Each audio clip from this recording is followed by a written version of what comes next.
The Johnson Wax Program with Fibber McGee and Molly.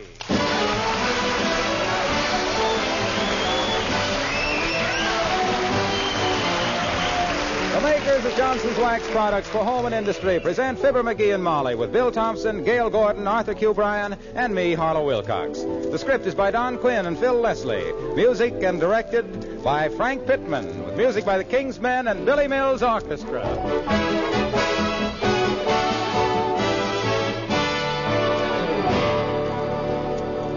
Don't forget to send in for the beautiful personal car initials we're mailing to listeners who buy Johnson's Car New. You'll be doing yourself a good turn two ways when you take advantage of this unusual offer.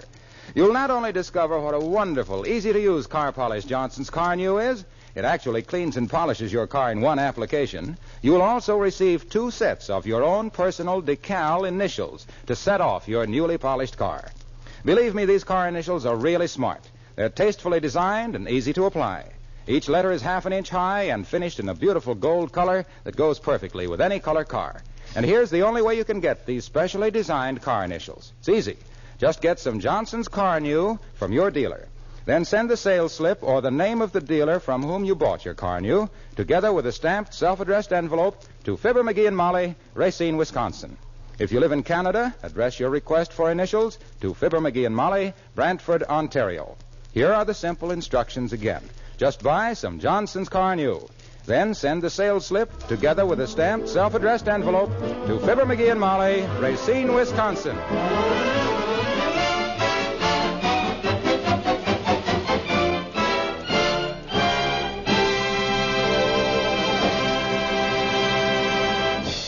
It's a pretty exciting prospect when a fellow you loaned money to years ago wants to come and pay you a visit.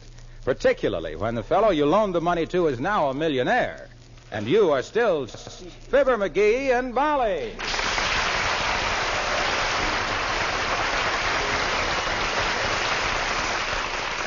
Who did you say this man was, dearie, that you got the letter from? Homer Vickery.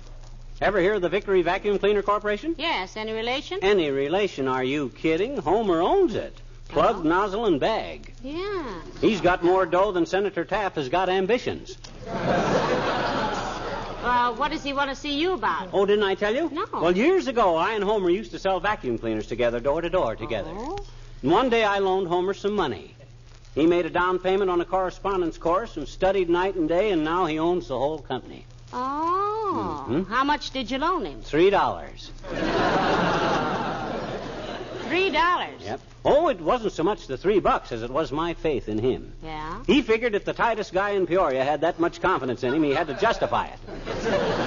Well, you think he'll offer you a job? I don't think so. Homer knows how I hate work. Probably want to hand me a few thousand shares of stock. It's worth about $90 a share, so 10,000 shares would be almost $1 million. Oh, boy, $1 million. Maybe that's Homer now.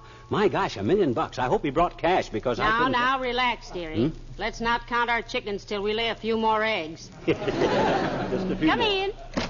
Hello there, kids. Oh, it's the old-timer, McGee. Do come in, Mr. Old-timer. Hi, old-timer. I thought you were somebody else. Who? Well, we were expecting an old friend of mine, old-timer. He's at a hotel downtown right now. I stayed at a hotel once, Yeah? back east. Didn't like it. Can't tell me it's healthy sleeping in a building with 2,000 other people, all strangers. No hotels for me, kids. It's too disturbing. Disturbing? What happened? Couldn't you blow out the light? I didn't try, daughter. Threw a boot at it. Then I left a call for 6 a.m. so I could catch a train.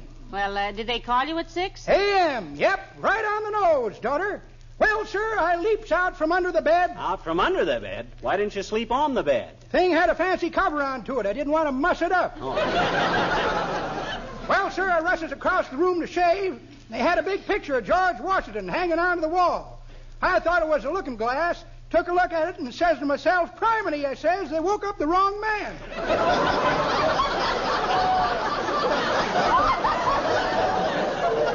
Yep.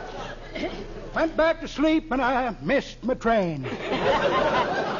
Well, it's a good thing it wasn't a picture of General Grant. You'd have had a terrible time with those whiskers. It's pretty good, daughter, but that ain't the way I heard it. The way I heard it individual says to t'other individual, say, he says, I see your brother got elected dog catcher. Congratulations. What are you talking about? Interrogates the second individual. My brother wasn't elected anything. That's peculiar, ejaculates the first character. He told me I had to get up early tomorrow and catch a greyhound.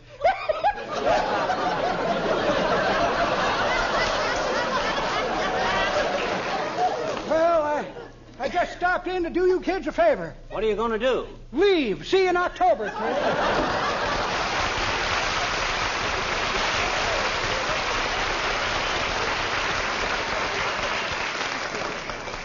Rugged old character, isn't he? Yeah, he got some rugged old jokes, too. Hey, I wonder if I got enough cigars around here in case old Homer wants to smoke. Well, if you're referring to your regular brand, I think one will be enough for Homer. Unless he's using vacuum cleaner bags for lungs. Main thing is I want to make a good impression on him, so if he feels like making me general manager of the vacuum cleaner company, I'll be... Oh, heavenly days. You suppose that's your friend now, dearie? Definitely. I never heard our doorbell sound so much like a cash register before. Come in. Homer! McGee! Well, if this isn't a treat, Homer. Long time no see. Stop coining phrases, McGee, and introduce your friend. Huh? Oh, yeah. Excuse me. Mrs. McGee, this is Homer Vickery. How do you do, I'm sure. Mrs. McGee, this is a great pleasure. A great pleasure indeed. It's quite obvious that you two are happily married. I have a little motto on the wall of my office that says, nothing improves a horse's neck like putting him in double harness. Yeah. That's a very wise observation, Homer. By George, you haven't changed a bit, old man. A little grayer around the head and a little greener around the pockets, but the same old Homer. Sit down, Mr. Vickery. I'm sure you and McGee have a lot to talk about. Thank you. Rather a luxury for me to sit down. Always on the go, you know. It's the busy bee that gathers the honey. That's one of my mottos. Another one is, if you want to know whether a man is going places, study his map. Yeah, that's what I always say myself, Homer. I can see why you got to be a big shot. I never thought when I loaned you that $3 that got you started that you'd parlay it into a fortune. Not that I ever worried about that loan, not for 1 minute, no sir. Well, I appreciate your confidence, McGee. I meant to get in touch with you for years, but somehow Shucks, Homer, I knew you'd remember it eventually. Never gave it a thought myself. Completely slipped my mind. Well... Why, on that rainy afternoon of May 17th, 1927, when you stood there in your shiny blue serge suit with the brown shoes and the maroon necktie in front of the vacuum cleaner office and put the sleeve on me at 3:16 p.m. for $3 so you could sign up for that correspondence course that you read about on page 125 of Popular Mechanics, and I forked over a $1 bill and a $2 bill, serial number A346872. I just considered that a friendly gesture. Put it completely out of my mind. I knew I'd get it back with interest. And that is from a man who can't even remember his own wedding anniversary. Did you boys really sell a lot of vacuum cleaners? Well, we'd have sold more if I'd understood production and sales methods like I do now, Mrs. McGee. But the man has to start somewhere, you know. I have a motto on the wall of my office about that. It says, people don't look up to a balloon just because it's full of hot air. You said it, Homer. Remember how we canvassed the town with them vacuum cleaners? Yes, you took the flats and apartments, and I took the bungalows. Yeah, and I'll bet I set foot in every flat in that town. Flatfoot McGee, I was known as in them days. Oh, dear. Flatfoot McGee, the foxiest fellow who ever forced his fearless floor shimes in the front door of a 5th-floor flat and flung a fistful of floor on a frozen-faced female's fancy 14-foot fluff rug, flattering, fluttering frails and fawning over their foolish families, feeling fine and full of fortitude, a salesman devoid of fraudulent trickery, founding a fortune for Homer P. Vickery.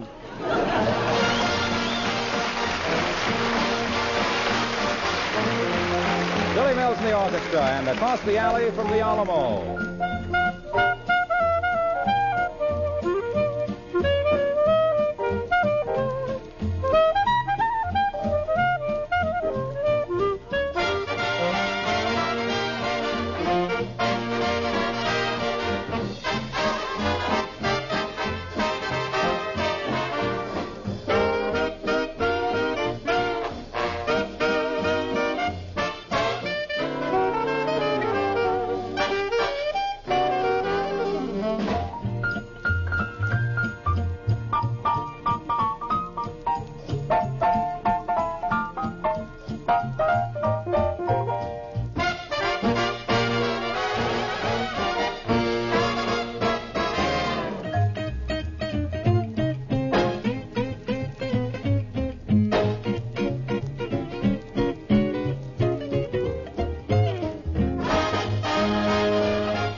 And then, of course, during the war, the Vickery Vacuum Cleaner Corporation converted to war production.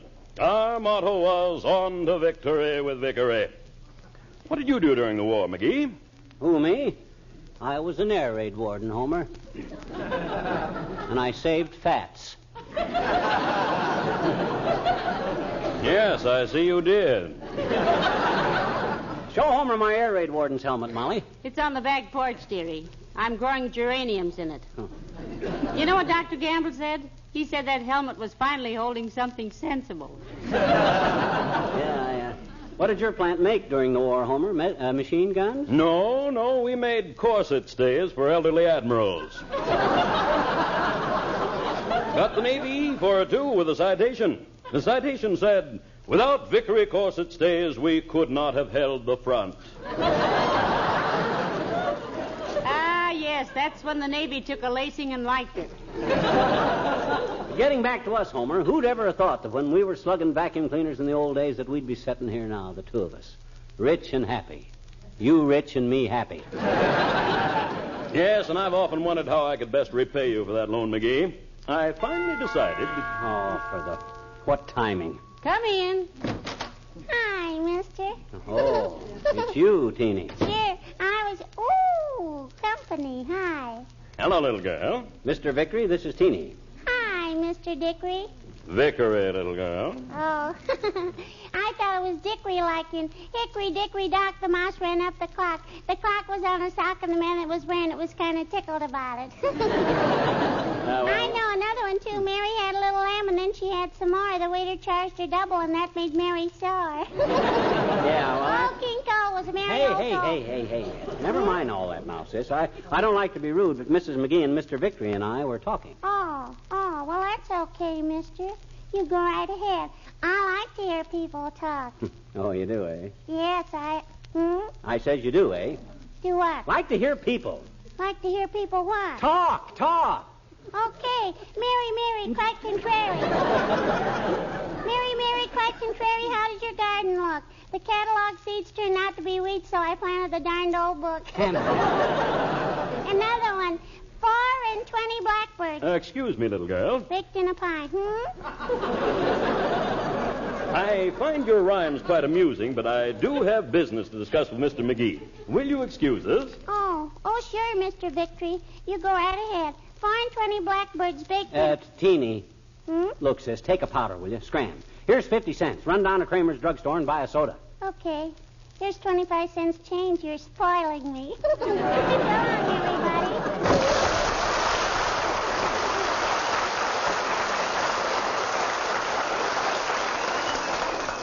Ah, lovely child. Now, what was You were just saying you wondered how you could pay back that loan, Homer. Now, if I were you... McGee, why don't you just let Mr. Vickery handle this thing in his own way? Huh?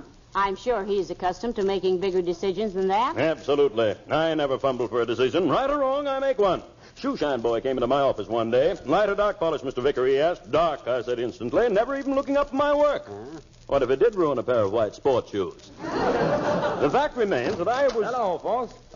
Sorry. Didn't know you had company. Hi, Junior. Hello, Mr. Wilcox. Come in. This is Mr. Vickery, Mr. Wilcox. Hello, do you do, Mr. Wilcox? Homer's president of the Vickery Vacuum Cleaner Company, Junior, and we were just talking about a little business. Oh, wonderful. I know your product very well, Mr. Vickery.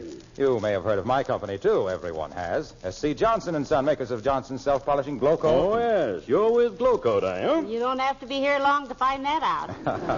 You and I should know each other, Mr. Vickery. With your product keeping housewives' rugs nice and clean, and my product giving their linoleum floor coverings that bright gleaming shine that tells the world theirs is a well-kept house. Yes, I have a motto on the wall of my office that says... Glow Coat shines as it dries without any rubbing or buffing at all.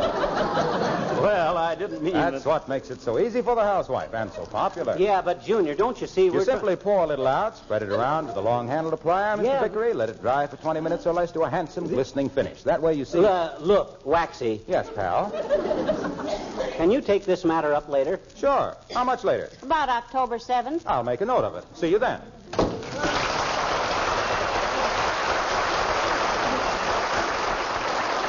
Ah, nice chap. I know his company quite well. Yeah, great outfit. Wilcox is a little gabby, but the company's okay. Yes, I know.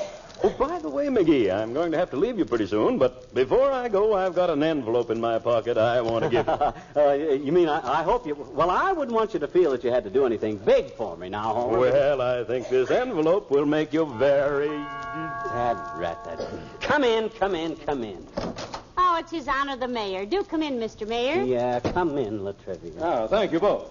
Oh, am I in... Not at all, Mr. Mayor. You're just in time for tea. This is Mr. Vickery, an old friend of McGees, Your Honor. Mr. Vickery, His Honor, Mayor Latrivia. It's a pleasure. How do you do? Molly, did you say tea? I'd love it. Good. I was just about to make some. Fine.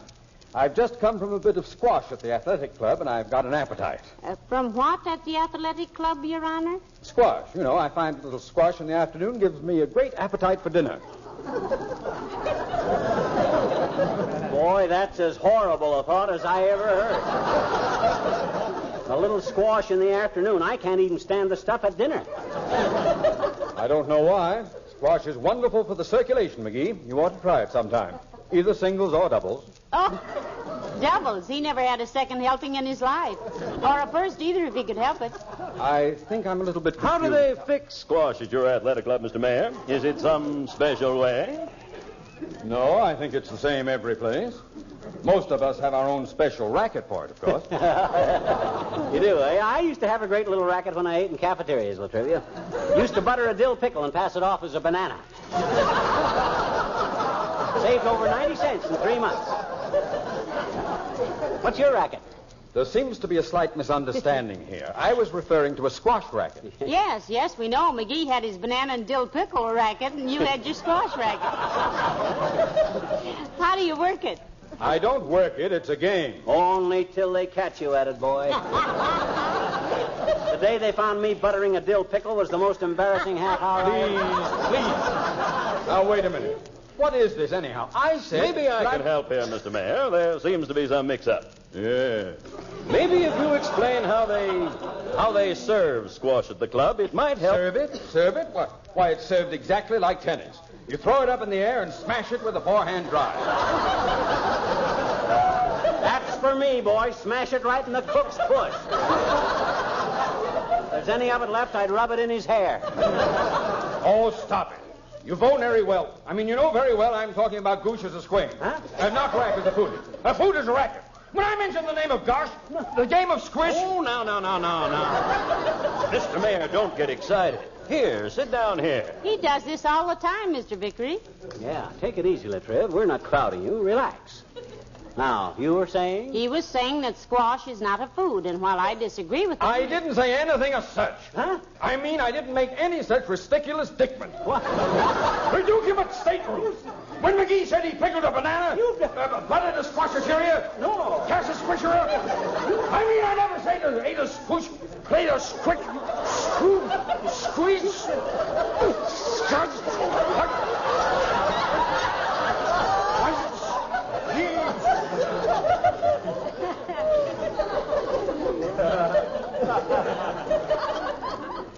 McGee? Yes? Is it true that your broadcasting season is over until autumn? Yes, it is, Mr. Mayor. Fred Waring comes on for Johnson's next week. Are you a music lover? No, I'm a comedian hater. Good day.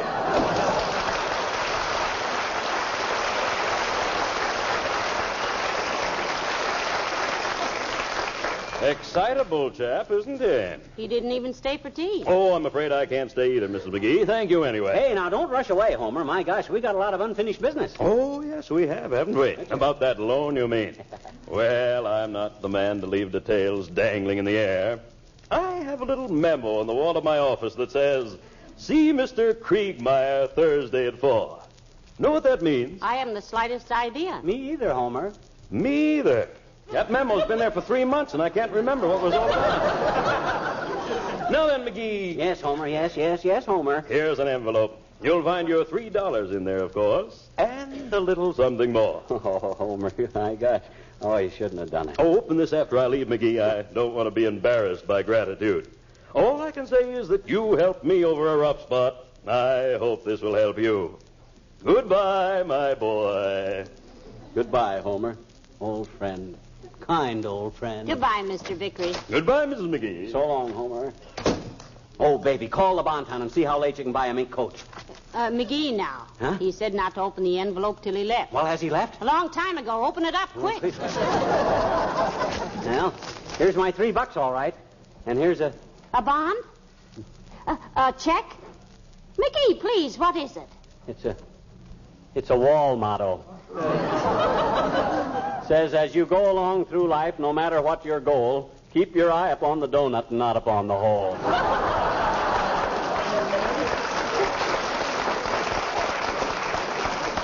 You were right, dearie. Huh? He shouldn't have done it. No.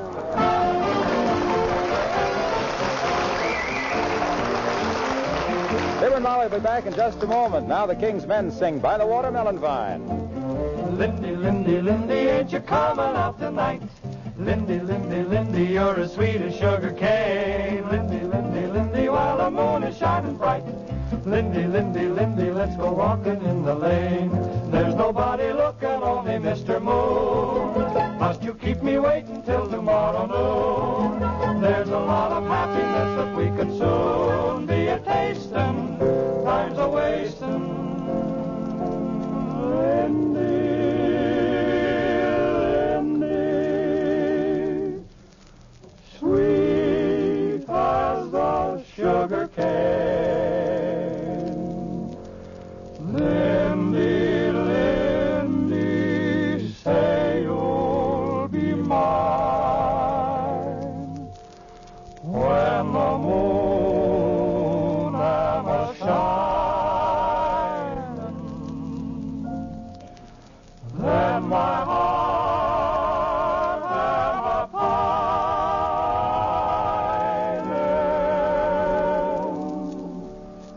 Oh, Lindy mine. Lindy, Lindy, Lindy, Lindy, Lindy mine. Meet me, pretty Lindy, by the watermelon vine. Lindy, won't you meet me by the watermelon vine?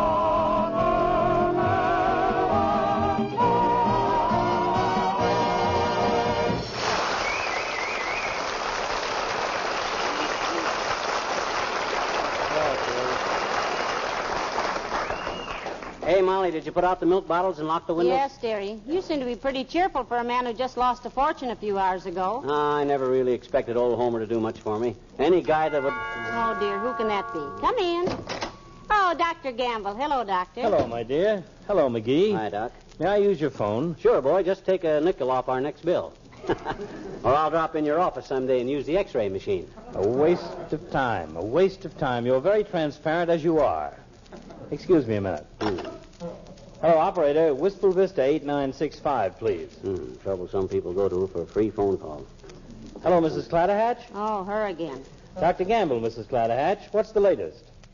He did, huh? Relapse? How much? 112? Why, that's wonderful, Mrs. Clatterhatch. I'm very happy about it. Good night, Mrs. Clatterhatch. Well, that's a fine attitude for a doctor. Glad he had a relapse and very happy because the guy has a fever of 112. Is Mr. Clatterhatch ill again, Doctor? No, he had relapse in the third race at Belmont, and it paid $112 to place. Well, I don't suppose I'll be seeing so much of you two for a while. Isn't this the end of your season? Yes, Doc. Next week, Fred Waring takes over. Drop in and listen with us some Tuesday night. I'll do that, my boy. It'll be the first confidential conversation we've had in 40 weeks. Good night. So long, guys. Good night, Doctor.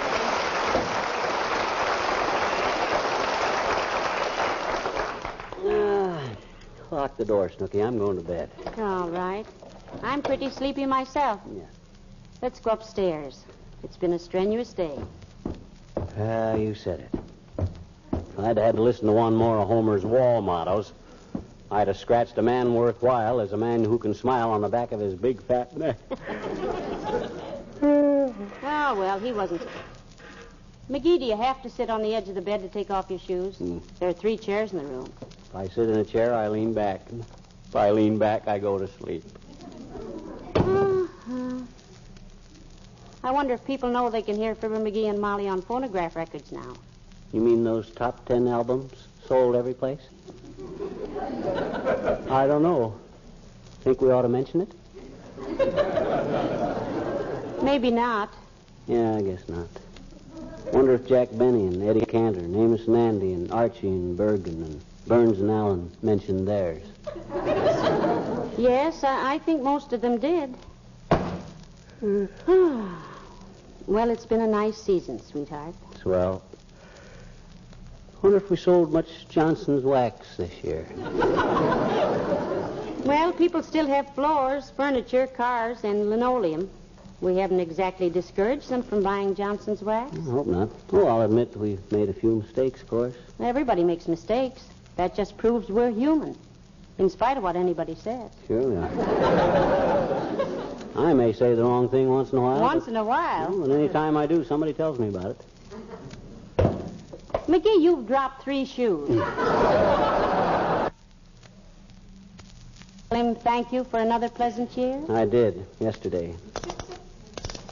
Oh, I wish there was some way to thank all the people who sent us the nice letters and the people who listen every week. I don't know what we'd do without them. I do, but I don't like to think about it.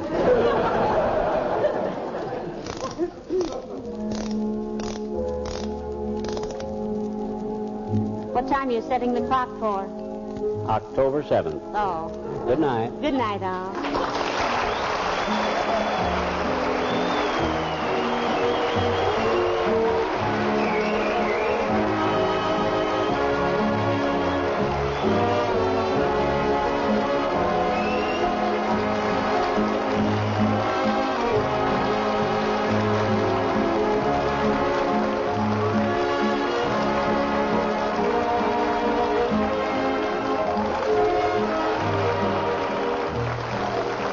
This is Harlow Wilcox, speaking for the makers of Johnson's Wax products for home and industry, inviting you to listen in again next Tuesday night when you will hear Fred Waring and his Pennsylvanians. Good night.